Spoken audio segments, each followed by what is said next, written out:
Hey, Bam, how are you first and foremost? I'm fine. Good.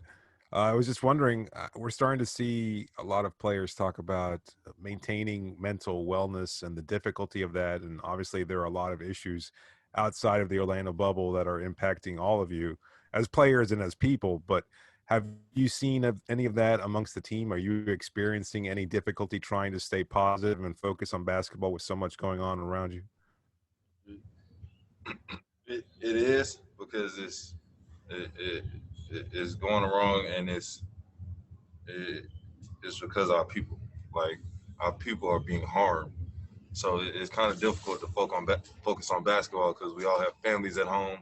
We all have brothers, sisters, cousins, uncles, and they're not NBA stars or NBA basketball players. They're regular people. So when you think of it as that aspect, like you never know what could happen if they get pulled over, or they just wrong place, wrong time. So it's hard to be in a positive place.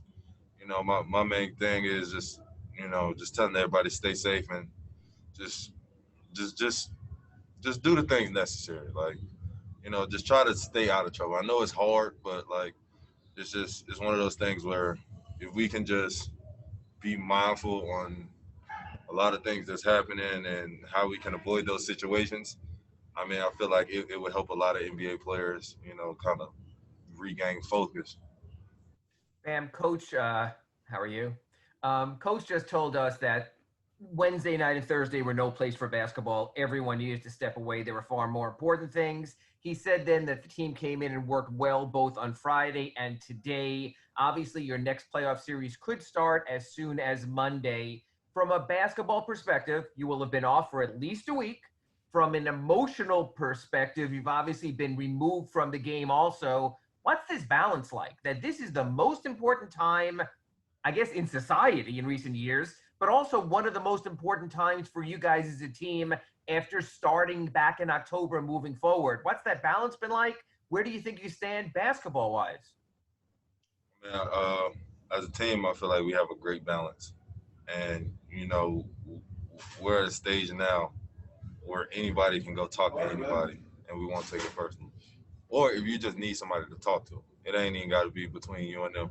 But I feel like this team has a great balance because we're so mature, and we all can go to one of our teammates and have a conversation, and it won't leave me or him.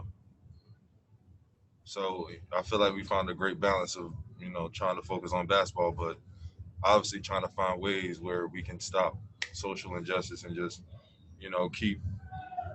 keep building this thing to where we're all equal. And then from a basketball perspective, if Milwaukee wins today, obviously you play them starting Monday. If they win Monday, you play them Wednesday. I think there's probably a little more focus on Milwaukee right now. Do you sort of going to watch that game more with the focus on Milwaukee to sort of get yourself ready that come as early as 4 o'clock Monday, you might be playing them in the Eastern Conference semifinals? Thank you. And at the end of the day, we got to watch the game first before we make any moves. So right now we gonna watch the game and we gonna figure out at the end of that game where we go from that point on.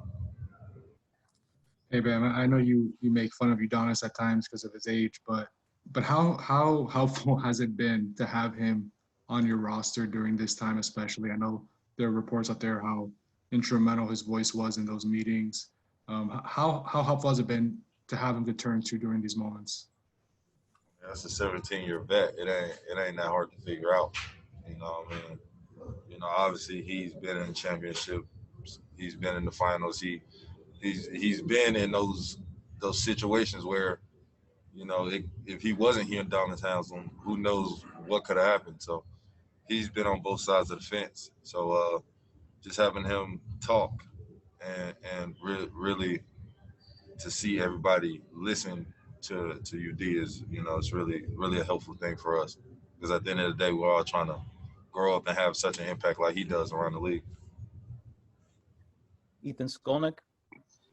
Hey, Bam, I was wondering if you could take us through your own personal process. I know everybody sort of treats the players like they all have the same opinion about everything. And I know you guys are all your own people and have to make your own decisions about what you're comfortable with in terms of playing going forward.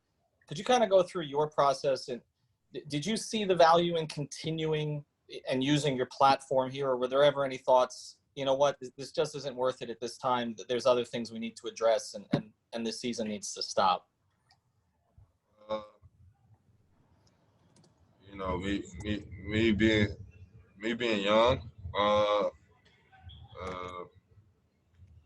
you know, I can't really have no say so if the season goes on or not. You know, I'm one young fella in this league, but it for me it's just if we have an opportunity to speak our minds on national television every single night and keep bringing awareness to it.